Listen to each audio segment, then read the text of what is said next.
heroes of their family. You don't know what hard times are, Daddy. You know it. Get ready. Woo! We are doing, and we're doing it better than anybody else alive. Ladies and gentlemen, boys and girls, children of all ages, wrestling fans, and sports entertainment fans, welcome to the live edition of the No Shave Man Cave. I'm Ellie Jair. Hey, I'm Jay Tilley. Man, it has been, as they say in the South, a month of Sundays, it feels like, since we sat down and talked. So happy Saturday. Hope everybody's doing well. And let's get into it, man. We got a lot to talk about in AEW, WWE, GCW's got a show going on tonight. MLW's got a TV deal. Impact had some big stuff with Trinity. Great stuff, yeah. So, but yeah, man. So what's good? What do you think? Yeah, this is gonna be an interesting show because, like you said, you and I usually talk wrestling throughout the week. Personal stuff's going on, and we haven't really had a chance to sit down and chat, even on our normal podcast. So, yeah, we got some stuff to chat about for sure. So this should be a fun and entertaining show because Heck yeah, there's some really we'll start with WWE like we always do.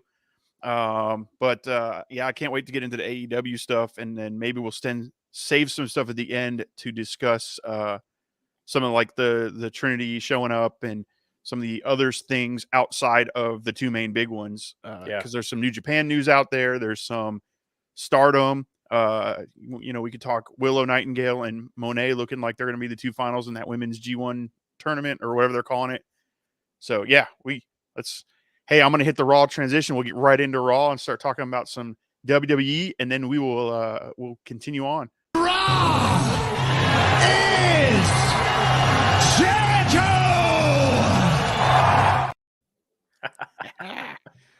nice. So WWE this week, man, I liked Raw. I was kind of on SmackDown. Well, liked is a very strong word. I didn't mind Raw. Yeah.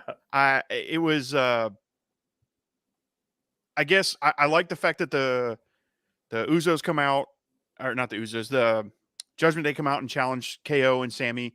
I like that KO and Sammy address the fact that they are going to be at Night of Champions. Because if you listen to our podcast, we had some questions on how that was going to work out and everything. Right. So I'm glad global relations in everything is helping. You can't really talk about the Saudi show without some of the atrocities that do happen over there. Right. And it is a subject that is, hard to approach and understand what they're trying to do and the sports washing of it to make it look like, everything's good over there. But however, the Syria Saudi thing, all that is great. I didn't realize that Saudi Arabia literally told WWE Sami Zayn was not allowed to come. I thought it was his choice. I read recently that no, it was like when they set everything up, they said he's Syrian descent. He's not allowed to come to the country. So I'm glad that's kind of gone away from that and they're letting him in. So this ought to be a really big show. I'm curious what his reaction is going to be. From the fans? From the fans. Yeah. Is he going to get a, is he going to get the baby face pop, or is he going to get the, you're not from here, we don't like, people of your kind, or are they just going to be like, hey, suspended belief, he's a wrestler, we're wrestling fans, let's do this? And I hope the latter. I hope we just have a great show. Me too. And there isn't, any kind of turmoil. And I think the Night of Champions is really going to be, I think it's going to be fantastic. And I can't wait. Yeah, the same thing intrigues me because, like you said, and not just the fans. Like, I'm curious how the airport people treat him, how the backstage, the event arena. Wow. Yeah. Like, I'm very curious what his experience is going to be like. Are they going to be over and above because they want him to come back and talk about all the amazing things, that he sees happening there? Are they going to, treat him like almost an ambassador and he's going to get the Sammy for Syria thing running? Or is it going to be cold shoulder, go do your thing, get in your van and get out of here? So I'm curious how that's going to go. But I'm sure WWE's got their security. I'm sure they have ideas. So yeah, almost to the point where that goes on first so they can hurry up and get him out of there. Yeah, exactly. Like you get 3 minutes, make it count. But You know what? I don't think it'll go on first. But yeah, It could. That could be the hot opener. You start with Roman and Solo going against Sammy and KO, especially if you don't know what the fan response is going to be. yeah, So you get either the cheers or boos at the end of the match based on who wins, Yeah. whoever it is. So maybe you don't like. Let's say hypothetically that they're against Sammy and KO because of everything else. So you have them win at the end. Now the fans don't go home happy. So maybe you do put that on first. So throughout the rest of the night, you do the other things like at the end, almost with to get Seth it Rollins over winning. with. Yeah, get it over with. And none of that. I mean, booking wise, that's not a bad first match to start Yeah. with. You're bringing Roman Reigns and 4 of your biggest stars out right away. So yeah, Either way, I think it'll be interesting how they book it.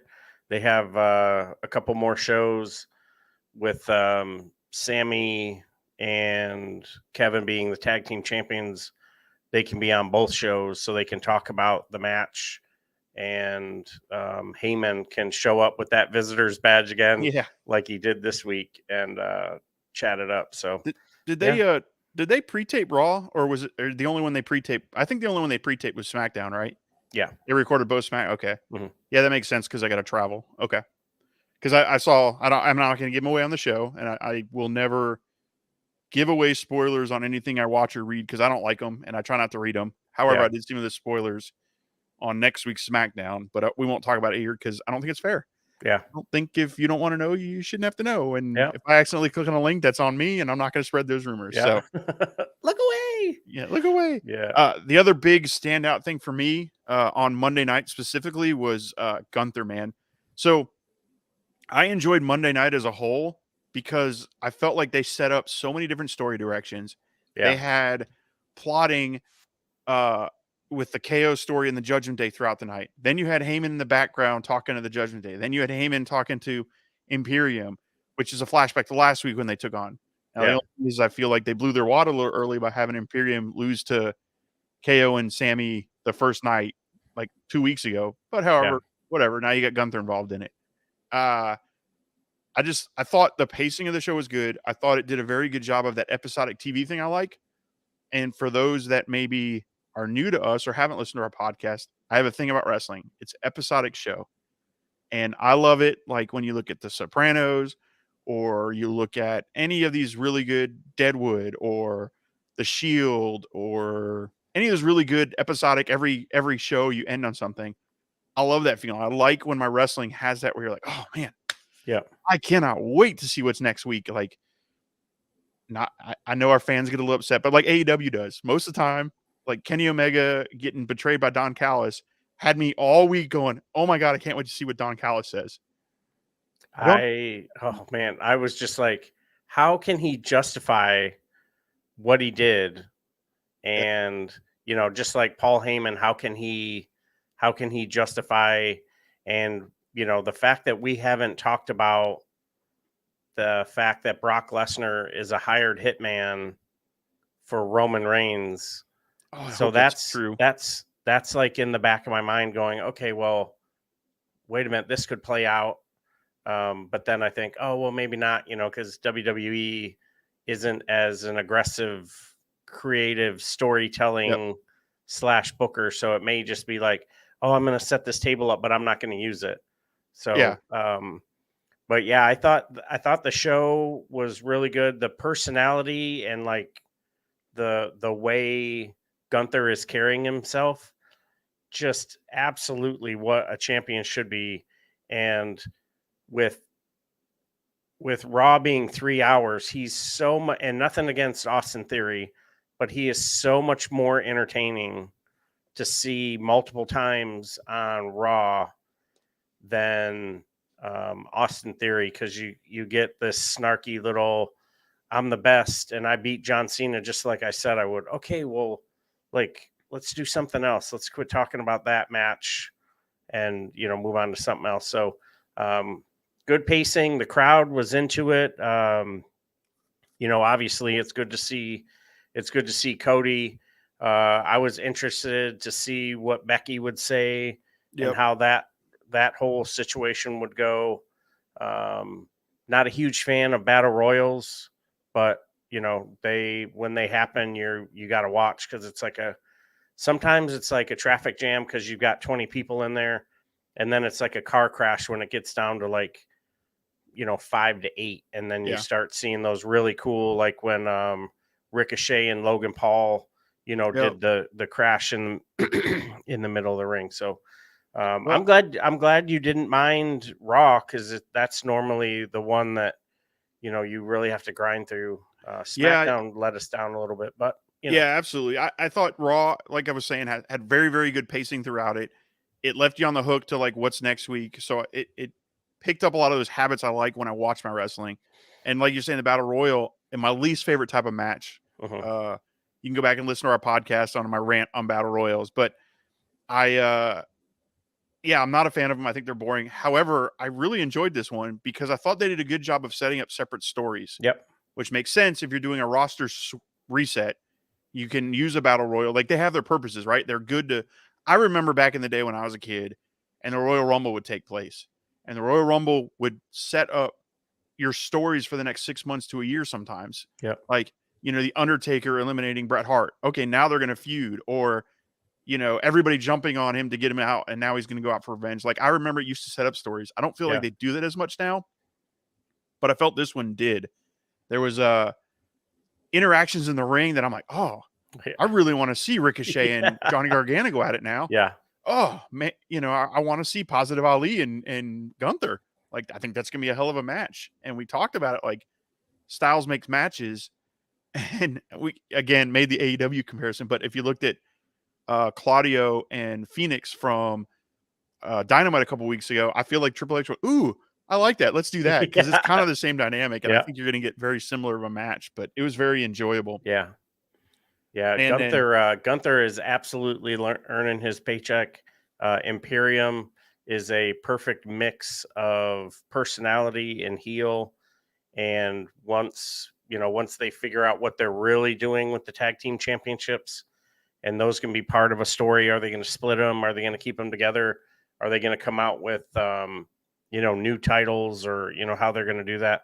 I think Imperium will hold those multiple times, and Gunther probably 6 months to a year down the road is going to be your WWE heavyweight champion before next year's draft, I think. So yeah, I can see that. Yep. And then the other thing on Monday that I liked, because I like where it's going, and I hope it's good news for Big E specifically, is the Judgment Day, New Day kind of thing going on. Because Xavier Woods made a comment like, when they came out, you don't have any friends. He's like, yet. I'm like, oh, please, let's see Kofi and Big E come back, because I want to see Dominic and Priest and Balor go against the New Day. I think that would be a really good feud. Fun. Yeah. And then if they want to bring in a female, I don't know who they have available, but I could see them bringing somebody in as their fourth. And now you've got a challenger to build Rhea Ripley for SummerSlam. Like, if that's the program they're going to go into SummerSlam or something. Mm-hmm. But, the only other big news that came out other than the finale, which was a payoff from the rest of the show, which I appreciated. Yeah. Which all the stuff Paul Heyman's doing now. Imperium comes out and attacks, and the Judgment Day attack, and all that was really good. And yeah, giving the Judgment Day the win over KO and Sammy was pretty impressive. Yeah. But we also had the return of Shayna Baszler and Ronda Rousey, and come to find out the unfortunate news that Liv Morgan is legit injured, and we find out on SmackDown that she ended up getting stripped of that title. That's a shame. I'm sad to see that she's hurt. That stinks, because she was kind of on a roll. Their team was fitting well together, and was almost making those tag titles, which I've never really cared about, go, these are pretty good. Yeah. But now we got Ronda back and Shayna, so we'll see where that goes. Yeah, I hope they can stay healthy. Whoever wins the tag team championships, like you said, make them matter. And it's significant that WWE came out with not only tag team championship belts, but women tag team championship belts. Yep. And we, I'd like to see they're a championship title, so I'd like to see them defended more frequently, and be part of storylines and stuff. So good luck. Yeah, absolutely. And then what did you think about, there was something else that happened on the show? Oh, the little side eye and the little hints of a Becky Lynch versus Rhea Ripley going forward. Do you think that might be the SummerSlam match? No, I think you'll get one more. I think you'll get one more match with Lynch and Trish. Okay. So you'll get one Night of Champions one, and then you'll get one more in, what is it, July or August, when when SummerSlam Okay. comes. No, it'll be August, because July is Money in the Bank. So you'll get so you'll get the Money in the Bank match. I'm not sure who's going to win it. Maybe Zelina wins the Money in the Bank. And then, so I think you'll have this Night of Champions match, and then you'll get the blow off for SummerSlam. So, okay.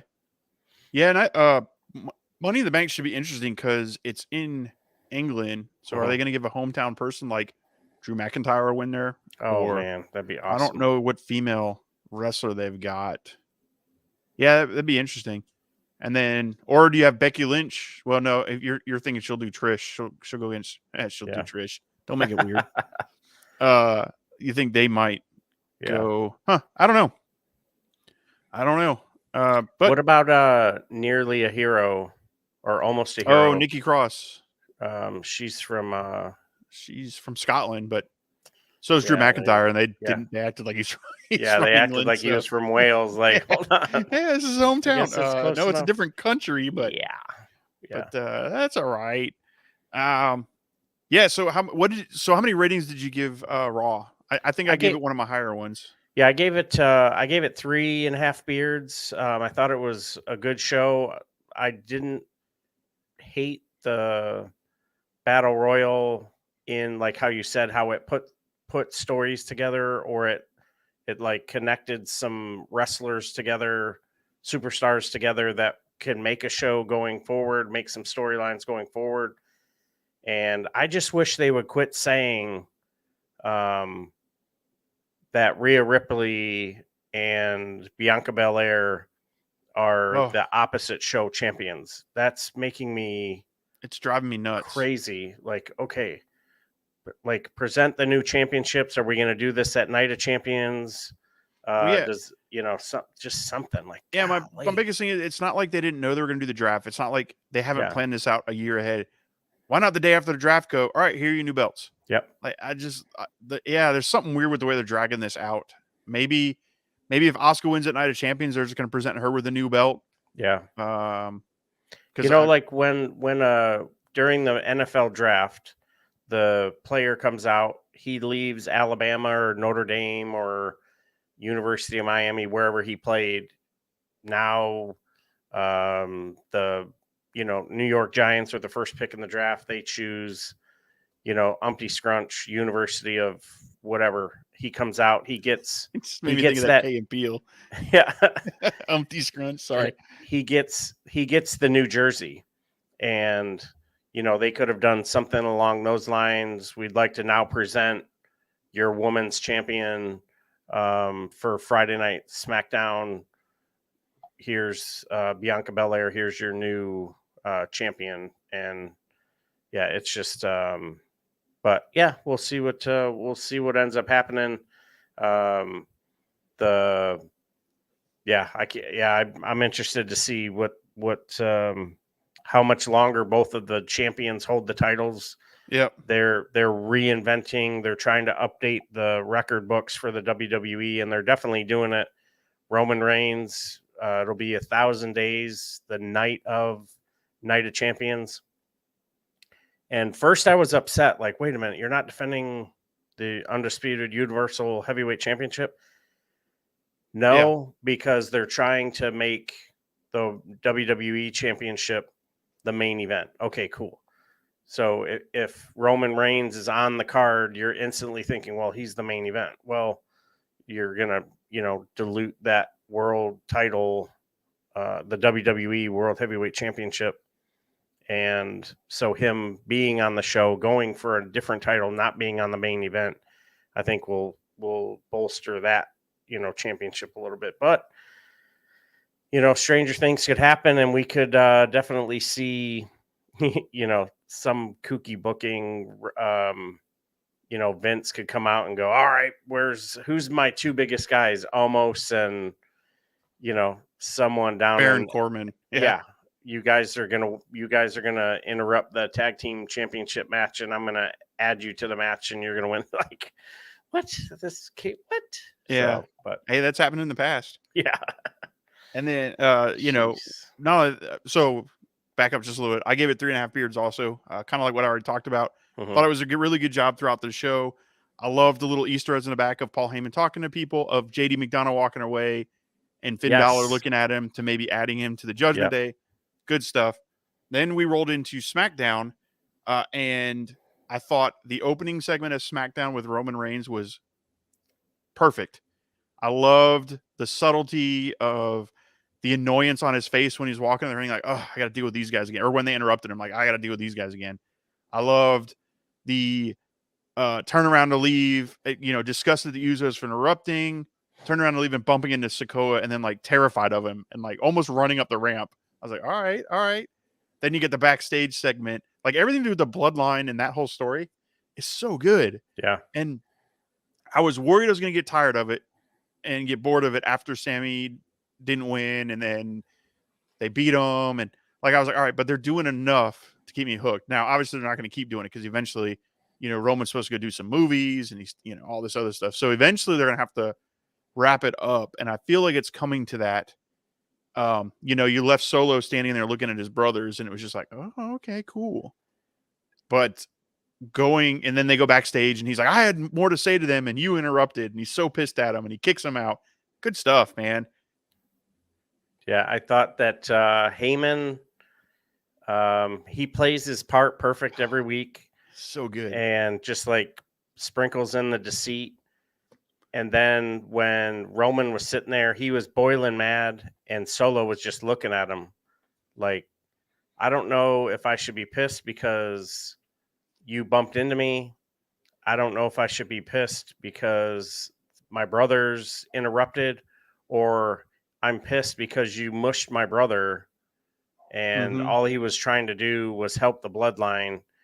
So how this happens is, it's going to be something. And like you said, if Roman's going to go off for a minute, this would sort of play into my fantasy booking, where Cody Rhodes comes out, he wins the Money in the Bank, and then cashes in the Money in the Bank at SummerSlam, when Roman Reigns has he has some kind of banger, but I don't know if he's going to want to do the honorable thing so he can finish his story, or if he just wants to beat Roman Reigns. So it'll be however SummerSlam comes at us from Detroit, which should be a really good show. It's generally that sort of that push going to WrestleMania. So that card is going to be stacked. And that Detroit crowd was really hot just recently for the AEW show. So hopefully they'll be pretty good for the SmackDown show or the Raw or whatever they're going to do there. So right. But after that, there wasn't a whole lot on SmackDown that I was really into. It was your standard WWE stuff. You had Asuka going over Selena Vega. You had the Grayson Waller Effect show, which, okay, whatever. I mean, when he goes and new Seth freaking Rollins, I was like, okay, yeah. So those two will have a little feud. AJ Styles will give Waller the rub, yeah, definitely, and then he'll move on. Probably take the U.S. title off of Theory. He'll carry the U.S. title for a little bit. Waller, no, AJ Styles, okay, and then Waller and AJ Styles will hook back up after, that'd be cool, sometime in the winter, and then Waller will have had a couple of feuds and walk out the U.S. champion, even though I thought he was going to stay down in NXT and either win the North American Championship from Wesley or defeat Carmelo for that world title, the NXT Championship, and Carmelo would get called up.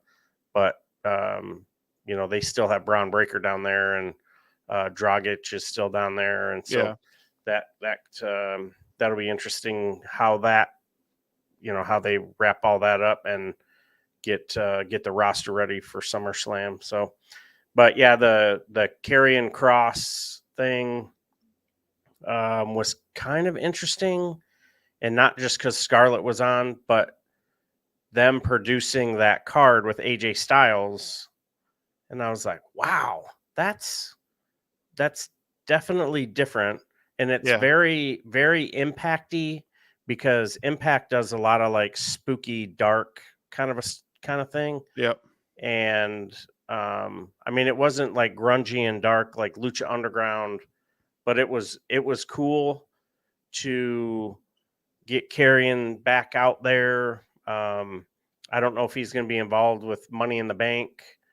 But yeah, so we'll see. It's obvious now that Seth freaking Rollins is going to win the WWE title, because Karrion Kross and AJ will be in a program, and then he'll get done with that, and then he'll move on to Waller. So, interesting.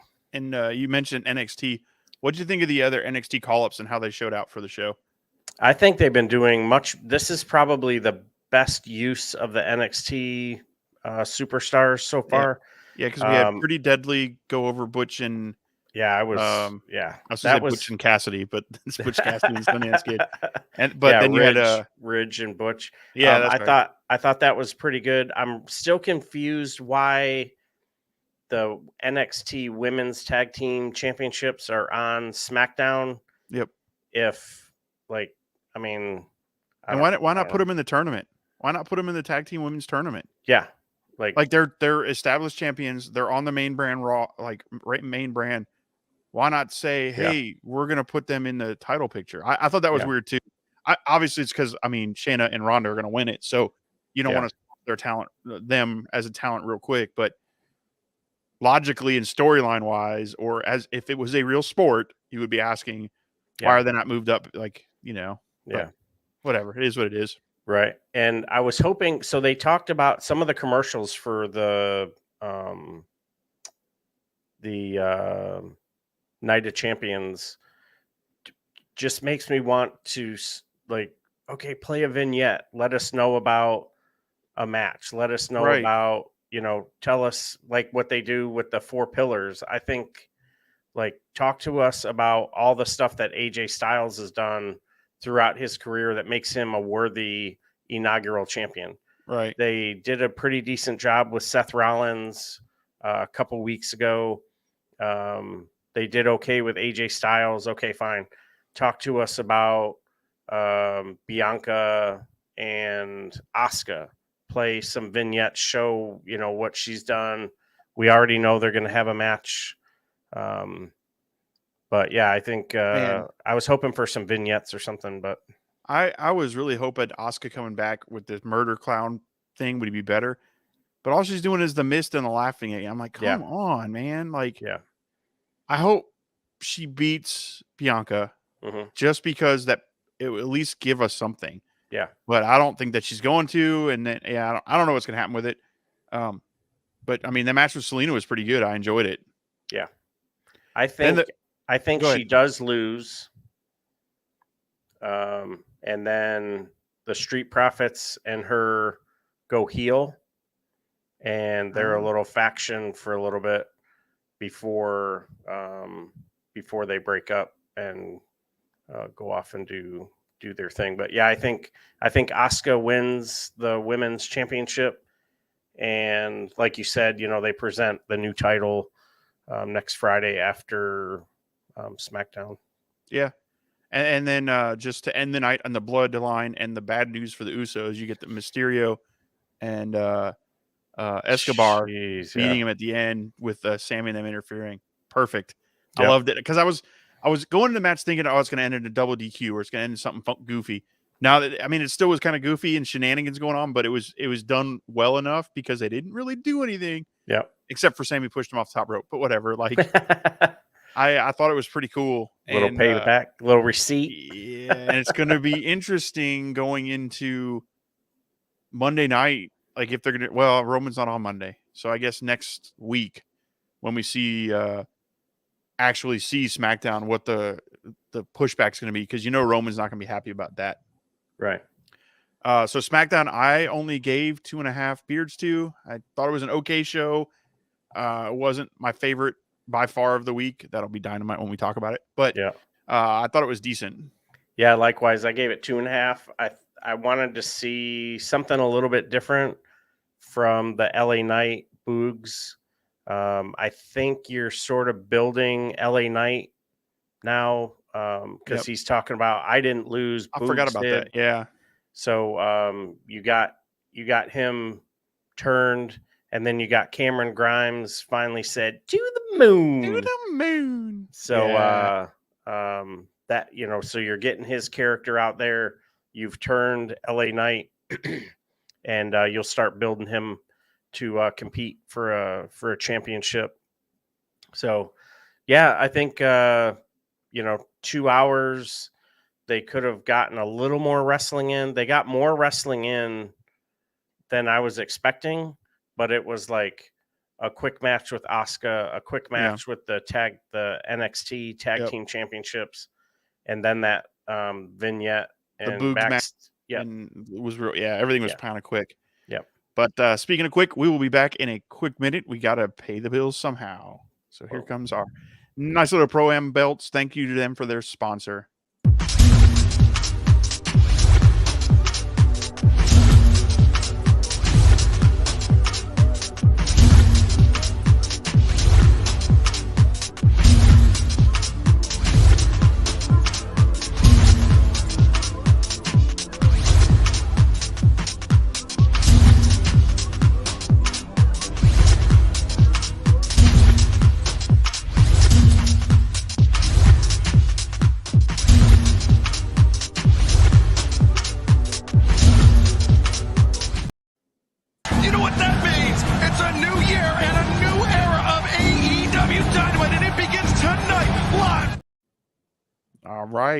Right into some AEW talk. Yeah, buddy. The crowd was into it. Woo. The commentary was fantastic, and it just felt like the whole show just kept building. Yep. And it was really enjoyable. This was probably my favorite show of the week. Really, really enjoyed it. Hands down. It was, it had a match on it that I put in my top 3 for the year so far. Oof. Yeah. Now it could be recency bias and maybe want to watch it back a few times, but the Chris Jericho, Roderick Strong match, I thought was paced perfectly, was such a great pairing. Jericho, man, like this dude, we've talked about the Jericho problem on our podcast several times. Man, he's got to do something. He's done it. Like, I don't know what, he didn't even do anything but beat up Adam Cole and his girlfriend. However, man, that match, and I know we're going to go out of order in this, but you brought it up and I want to talk about it because I brought it up, I guess, and I want to talk about it. The pace of that match was great. The sense of danger when they were on the stairwell was great. The improvisation of throwing the ice cream and the utensils and all the little things that they did, like Jericho being this slimy cowardice runaway, but he does this slapstick comedy with it, is so much fun to watch. Yeah. Roderick Strong, this cardio beast who can probably run around the arena 60 times and not get out of breath. This was a nice debut for him too. I mean, he got over Jericho. Yeah. You show up, you run down, nobody knows other than the commentary, and the fans in the stadium are like, who's this dude? And now you see him, and they Excalibur especially putting him over about being a former world champion, being well traveled, having fought the best in the world. Like, I just thought this was great, and like that sense of danger, how you were talking about, you could tell he was a little bit nervous when he got thrown over the railing, coming back to the inside of the steps. And I don't know how they sort of rehearse that, or if they're even able to, if they just sort of walk through it.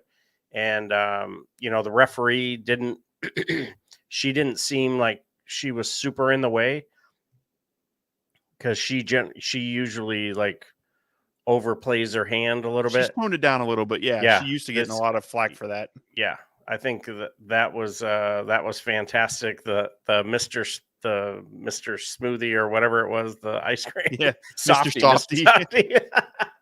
And he ate some. Roderick ate some. I was like, dang, dude. COVID's still a thing, right? And, yeah. Oh, yeah. Actually, I think the World Health Organization came out and said it's not, but yeah. And then there was an awesome little cameo by one of my favorite female indie wrestlers was in it. She was I think it was either the ice cream stand or one of the vending stands. Maddie, I follow her on Twitter, but I was like, oh, I know her. And she had a really good match just off on a side with Willow Nightingale in Ring of Honor this week. Fantastic match. If you got a chance to watch it, it's worth checking out. Yeah, it was the Ring of Honor. The tapings have been really good. The interaction between Junior and Samoa Joseph. Yeah. Oh man, the TV champion. I thought sorry. But tangent. So the Chris Jericho Roderick, it ended a little differently than I predicted. Sorta. Like, I predicted they'd go outside, and then I went with the heat angle with Jericho having the JSA ready and jumping him. Mm-hmm. However, they went the other direction, and it was Adam Cole, which makes sense too. I'm fine with it. It's great. It makes him look like a smart baby face. Mm-hmm. But him going ahead and then getting the win and beating down Jericho. My only complaint is if somebody had done that to my wife or someone I loved, I wouldn't have just stopped there. Like, after the pin count, I'd have probably kept beating him up, and security. Like, I think they should have had a brawl after that. Yeah. Minor thing, right? Little things. But I think was excellent. So do you think that was a good piece of business? Roderick gets the win. Cole gets a little bit of revenge, but now Cole has a match. I think Cole will have a match coming up at All In. He's got the match with Jericho at Double or Nothing. Or Double or Nothing, right? So now on Rampage. Yeah, so he isn't going there for the win, and now it wouldn't be as significant because his buddy just got the win. But I just that was the only thing that I think that would have been, like you said, had the JAS been out there jumping them. And now Adam's even madder, like, oh, first you jump my wife, and now you jump my buddy. Now I'm going to get you at Double or Nothing in a no holds barred, blah, blah, blah. Match. Yeah, I think it's an unsanctioned match they're going to do, which they touched on during Rampage. I mean, Jericho even made a point to say, well, I didn't have the JAS here, so he's a scumbag, he's a coward. So it plays into the story okay. Yeah, that's true. But, that was the only little quirk I had on that. Everything else on that thing, that match, I thought was played to perfection. They did their jobs and their roles well. The other things we had was the Ricky Stark Jay White match, which ended in a DQ. AEW does not do DQs much. I just don't like when they're predictable DQs. So you've got Jay White. You're not going to lose. You're not going to have Jay White lose. And you got Ricky Stark in his hometown, so they're not going to have him lose. So I kind of saw this going in a DQ. Mm-hmm. So I was a little disappointed in that. In the match itself, they had moments where I felt like they were going to put on a hell of a show. Then they had moments where they felt a little lost and it wasn't as good as I thought. Mm-hmm. But the other match on the show, actually 2 other matches on the show, the Jack Perry Roosh match. Oh my goodness. Beat the shit out of Jack Perry, man. I felt bad for Perry because here he is getting ready to go into the match of his career. And Darby was in a tag team match. I forgot about the tag team match. Like, Darby was in a tag team match, so he was in and out. He didn't have to take tons of punishment. MJF was not in a match at all, and then Guevara had essentially a squash match. And here's Jack Perry getting the shit beat out of him, man. Oof, man, bury the barricade. I think he hit I think he hit every barricade in the state. Like, man, that one suplex, whatever he did off the apron to the floor. Oh. Good God, I thought he was going to break his neck. He almost didn't rotate enough. But do you think all this plays into the story? So I agree. Roosh beat the hell out of him. Sammy gets a little quickie and quickie. Don't make it weird. Sammy gets a little swash match. Darby's in a tag match. MJF doesn't perform. So I'm like, okay, maybe there's something to this because at the end of the match too, he grabs a handful of tights. So when he rolls Roosh up, he's grabbing his tights, which is something we've never seen Jack Perry do. So I'm like, okay. So this is one of those, like, I didn't like the end in that part of it, but it's one of those, like, I'm going to let it play out and see what it does going into the pay-per-view. Are we starting to see the turn of Jack Perry? Is he going to start going, damn, Christian was right. Like, I've been doing the honorable thing, and I did the honorable thing by taking this match with Roosh. I got my ass kicked before this match, and I'm, you know, grabbed the tights and got the, like, I'm curious, like, what this will turn into. Because AEW doesn't do things on accident. Yeah. Usually. So do we have a reunion of Jack Perry, Christian, or no, I don't think so. I think more maybe he'll partner up with MJF. Like, you know, MJF's been pitching this to him like, hey, if you come with me, we'll be champions and this and that. I think maybe even during the Double or Nothing match, he does something that kind of gives MJF a little extra oomph. Like maybe he hits Sammy with a chair or goes crazy, like loses his temper and beats him down with a chair. And MJF's kind of sitting there going, okay, and takes a pin. I don't know. Yeah. But I think it's definitely the start of a turn for him, which I think is needed. Yeah. I think he's good in the ring. I think he's working on his mic skills a little bit. He gets a little lost sometimes, but you can't knock the dude in the ring. But I think maybe giving him a heel and letting him run as a heel, I think will be good. Because obviously they're turning Sammy face too. Yeah. Because that promo he cut after a squash was very much, I'm a baby face. Very much so, yeah. And then the other match before we get into the Don Callis stuff, which I know you want to talk about. The other match was the Hayter was injured. We found that out going into the show. But you had Britt Baker and Sheeta versus the Outcast, which was Toni Storm and Ruby Soho. Those ladies put on a show, man. What a match. Man, yes. That was that is up there with one of the better women's matches I've seen in a long time. The energy and the emphasis that they put on each other to sort of sell the fact that they're not fans of each other. I liked the energy at the top of the ramp between Britt and Sheeta. The kind of side eye, I'm not quite your friend. Yep. Yeah. When she turned and how she turns her back to the crowd and does her DMD turns, kind of looks at her, and then they, give the frenemy dap kind of a thing. Like, is there something to that? And it's unfortunate not to have the champ there. But you had Saraya there getting involved, and that's what ended up getting the Outcast the victory. But yeah, I think this is a very, very fun feud, and it's probably the best storyline on the women's side in all of wrestling right now. Because you have a little bit going on with Impact, because they're going back and forth with the women's title since Mickie James had to relinquish it. We don't really talk much, and Masha Slamovich is the GCW women's champion, and we don't really talk about GCW very much. Not that it's a bad show, we just don't see a lot of it. And then the booking on the WWE side is sort of, I don't want to say 50-50, but yeah, it's all over the place. And, we saw Bianca, come out, sort of get spat on, didn't defend the championship. And now what? Like, okay, cool. Well, she's the champ. That's another day as a champion. But this story, they're getting TV time. both in the ring and in the back. And yeah, I really enjoyed this match. There's something a little to that too, because the crowd was into this match at the show, which Yeah. typically in AEW and most wrestling, but AEW kind of I see it more as the crowd's real quiet. It's like the cool down match. I didn't feel that. Like the crowd was into this, they were pumped, so that means they're buying in, they're getting emotionally invested in this story. And we kind of saw a little of that with Taya coming out on Rampage to attack Jade. Like there was a pop. So I'm like, all right, well, people are buying into the women's wrestling, so maybe Tony Khan and them will start booking a little better. Yeah.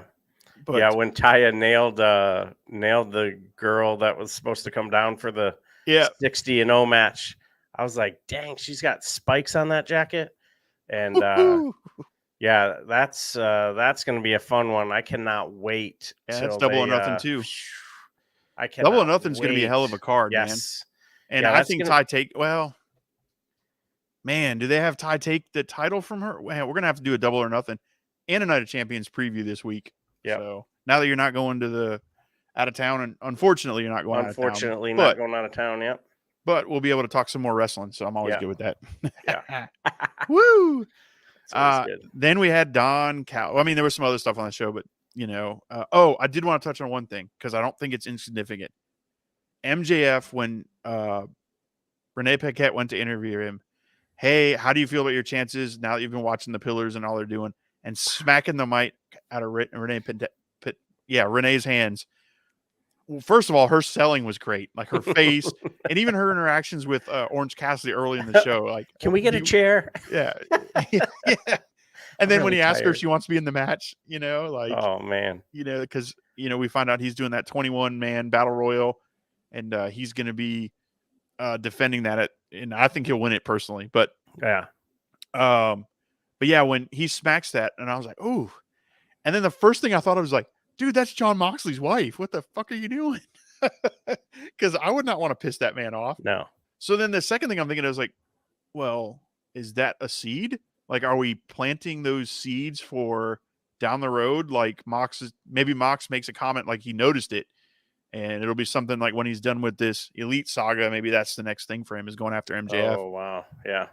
I don't know. And that could be interesting. It's AEW. We might not find out for another year. Yeah. Like, it could be one of those things that MJF slowly starts treating Renee bad to the point where Moxley finally goes, all right, enough of, you know, what you're doing with my wife. Kind of like what he's doing with Britt Baker right now on the social medias and everything else. Like, I still feel they're setting up for Cole to be the new champion. So, and even Britt made that comment, I think, on one of the shows. She said something about him being the next world champion or something like that. Or I don't remember what it was, but maybe it was an interview. Somewhere she said the new champion, baby, and it was like, oh, but anyway, I think they're definitely setting up for that feud. Whether it's coming out of the Jericho thing or they're going to save it for down the road. Because I don't see them. So I don't see them having MJF lose at All In. So I don't think Adam Cole's going to jump into that feud yet. I see more of it maybe going into All Out. Well, that's only the week after. I don't know. I just see him holding it as long as they can because I think they're going to play up this angle if he's going to leave. I think they're doing the Punk storyline. I'm going to leave with the belt. And I think keeping it on him for a while will make the pop when he loses it even better. Oh, yeah. When he's like, they'll do some sort of angle where this is it. This is my last night. You losers and whatever. Or they do the show in Staten Island. And and he gets, and he gets booed, like he gets cheered like a hero, and then loses, and that'd be interesting. Yeah. So then we got go ahead. Sorry. No. I've been doing a lot of talking. I'll let you go. Yeah, no, I was gonna say, you know, we also got the Christian hit Wardlow on the ladder, and that was the only part of the show that irritated me. Because his arms were up like this when he got hit. Mm-hmm. So, I mean, keep your hand. I don't want you really getting hit in the face. But his arms were like nearly extended. And that's when he went down. I was like, come on. Yeah, there were a couple things in that beatdown. There was something else. I think when he took when he gave the headbutt to Luchasaurus, you could see the obvious slap to the thigh, and like he missed his head. Like he was like over here. Yeah. Like he was like way over to the right. Like I'm like, oh, they cut the wrong angle on that. Yep. But I think some of that's the production things that AEW is just learning. Yeah, that's true. Because you're obviously not going to really headbutt somebody, but they should have cut to an angle where it looked like he did. Right. Because we all know, well, those of us go to it live, which I assume most wrestling fans try to.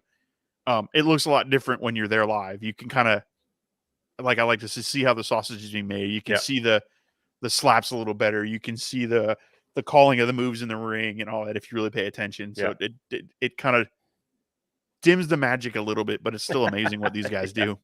Yeah. Then Rampage rolls around. It was good. There was a couple things we already kind of touched on, the Jade Ty Valkyrie thing, which I think was great. I think it's good to see her back. Suspension's over. Good to have a match between those two. The Chris Jericho, Adam Cole thing. Chris Jericho rips up the legal document, and Adam Cole's great, and he comes right in and charges right after. I thought it was perfect.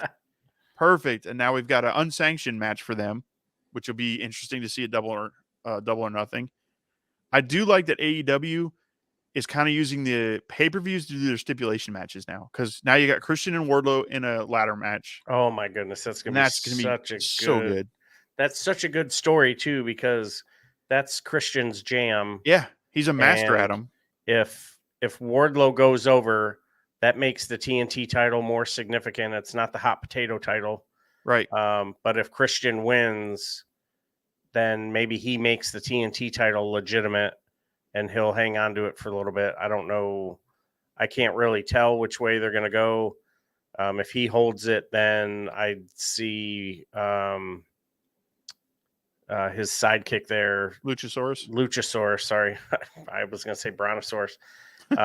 Ends up turning on him and goes after the title. Then Christian turns babyface, and we don't want to see that. I love the heel. I like heel, yeah. Heel Christian is I'm one of the peeps, man.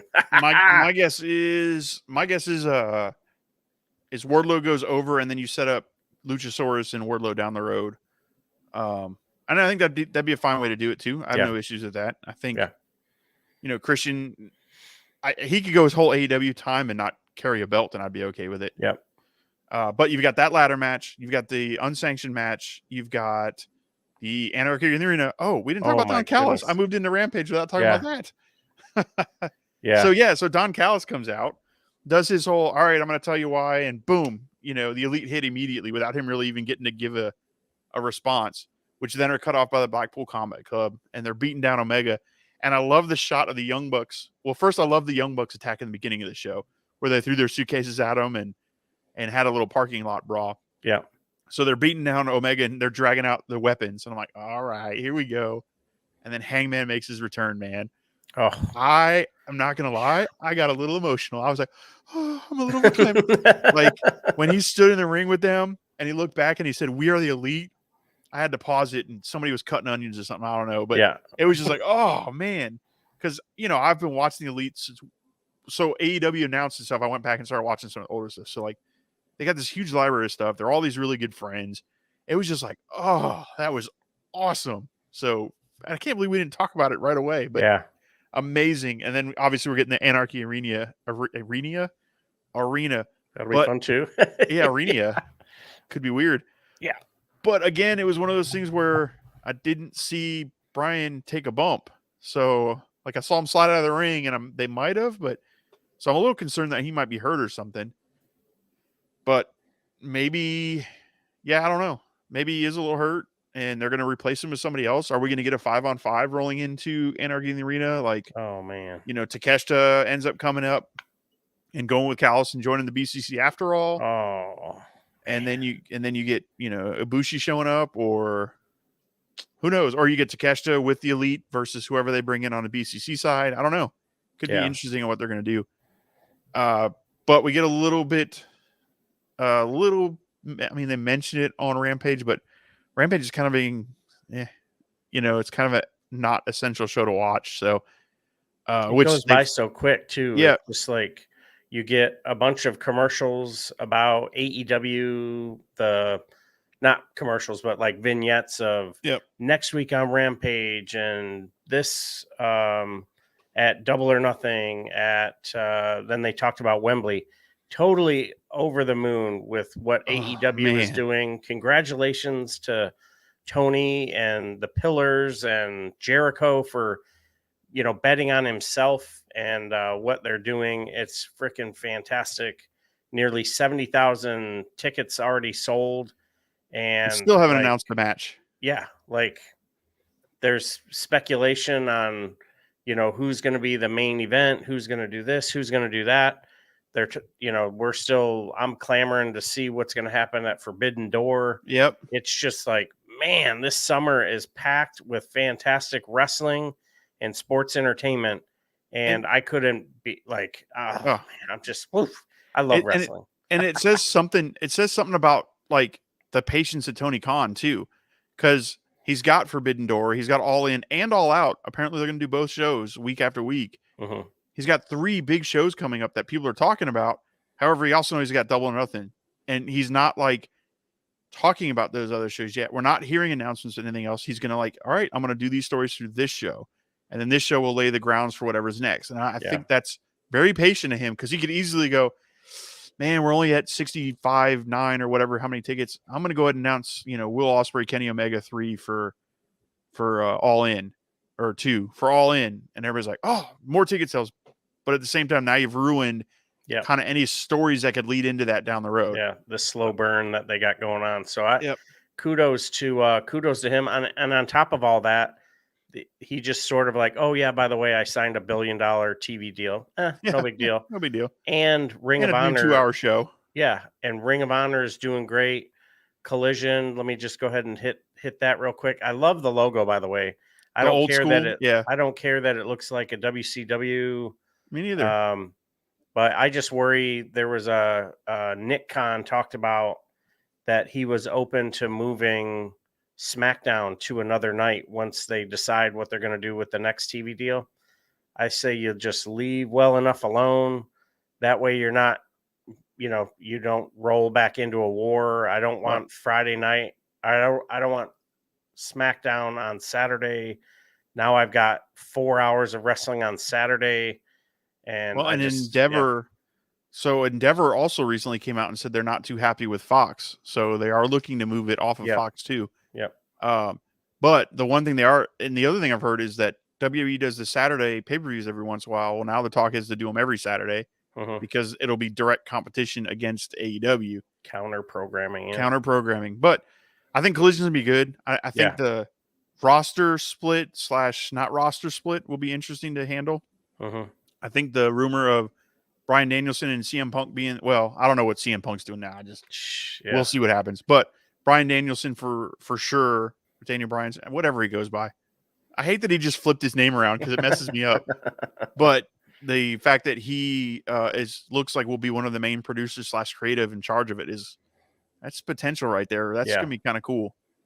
Yeah, he's an old soul too when it comes to wrestling. He's been around the world. He's sat in production meetings in WWE, AEW, Ring of Honor, all of the, you know, the various Japanese organizations that he's been with. And from what I'm hearing, Mark Henry's going to play a pretty decent sized role. So the coaching and the promo and the, you know, like they talk about the learning tree, wrestling's in good hands. AEW is doing some good work. NXT is building some nice superstars, and I'm not mad at what Impact and New Japan got going on. So kudos to everyone. And I love going live and talking it up.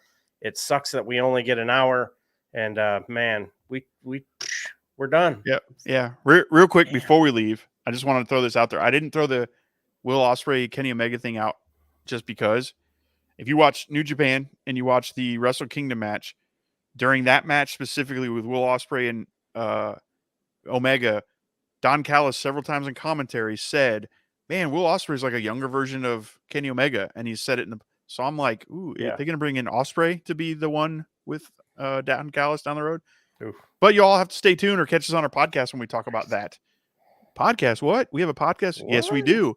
Anywhere you get your podcast from, whether it is on Apple Podcast, Google, you can even ask your Alexa to play it. Audible, wherever you get your podcast from, hosted by Acast. Appreciate those, the team over there and what they're doing for us. Appreciate the New York City Podcast Network for having us on. Follow us on all our social medias, No Shave Man Cave, Twitter, Instagram, TikTok, YouTube, Rumble. We can also find us right here on the Fantasy Sport Corporation. Shout out to those guys for letting us host a live show and giving us the live show bug. Check us out on our YouTube channel at No Shave Man Cave. We've started to go live. Not as well produced as this one, but we're getting there. We'll learn. And appreciate from my heart everything you guys are doing. We appreciate all the support. And it's time for the hot tag to the Marine. Open feet, hiya!